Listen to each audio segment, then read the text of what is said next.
If you meet the Buddha on the road, kill him.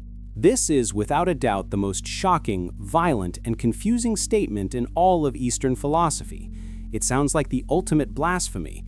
We are taught to revere the Buddha, to follow his path, to bow to his wisdom. This quote from the 9th century Chinese Zen master Linji seems to take a sword to all of that. And that is exactly the point. We live in an age of saviors. We are desperately searching for our Buddha. We look for him in self-help aisles, in 10-step productivity systems, in billionaire morning routines, in motivational podcasters, and in political ideologies. We are a culture of followers, frantically looking for someone or something to give us the map, to tell us the answer, to finally fix us.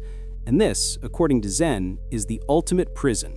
The statement, "kill the Buddha," is not an act of violence. It is the most radical act of psychological liberation ever uttered. It is a red pill designed to shatter the one illusion that keeps you weak. And today, we're going to decode this terrifying path to true self-reliance.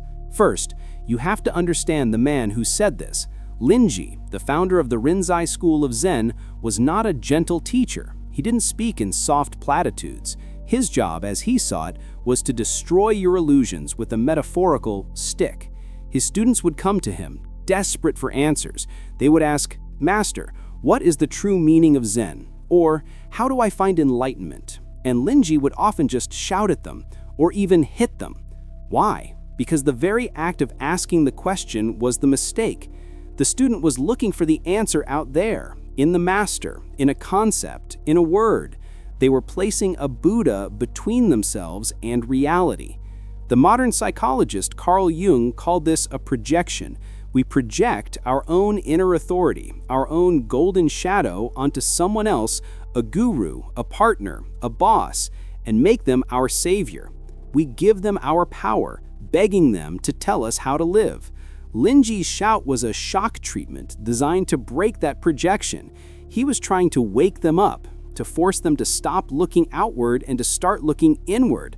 So what does it mean to kill the Buddha? The Buddha Linji is talking about is not the historical man Siddhartha Gautama. The Buddha is any external authority you cling to. It is any ideal, any guru, any book, any system, any concept that you have placed above your own direct, immediate experience of reality. To kill this Buddha is to destroy your attachment to it. It is to smash the golden calf of authority so you can finally see for yourself. As long as you are following a Buddha, you are just a follower. You are walking in someone else's shadow. You can never be free.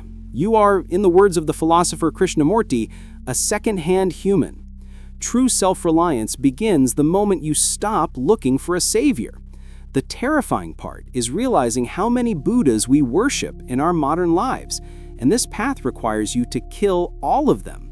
First, you must kill the self-help Buddha. This is the Buddha of the 10-step plan, the hack, the productivity system.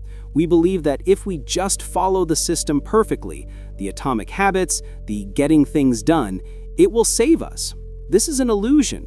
A system is just another cage for the mind. It's an external authority you are obeying. When you kill this Buddha, you stop looking for the perfect system and start trusting your own intuition. You stop living by someone else's rules and start creating your own. Second, you must kill the guru Buddha.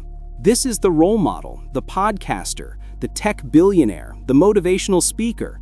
We study their lives, we mimic their morning routines, we parrot their quotes, hoping that by imitating them, we can become them. This is a form of self-abandonment.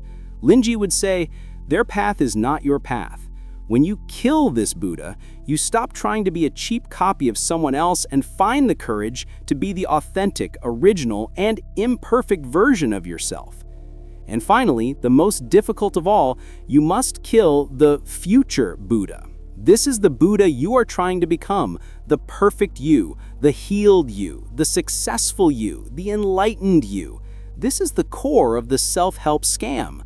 We are taught to be in a constant state of war with our present selves in service of an idealized future self.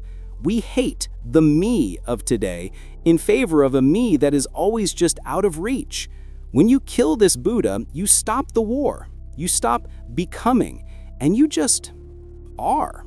You accept the you of right now with all its flaws as complete and whole. This is the only place true peace can be found. So why is this path terrifying? Because when you kill your Buddhas, what is left?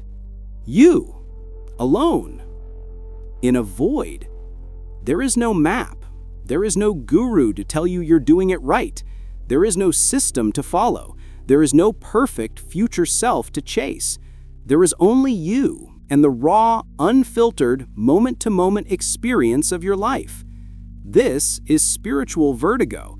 This is the sacred pause that Jung spoke of, where the old ego structure has died and the new one has not yet been born. It is the moment you let go of all your crutches. Most people cannot stand this. They panic and immediately find a new Buddha to cling to. But if you can stay in that void, if you can tolerate the terror of true, absolute freedom, something new is born. True self-reliance.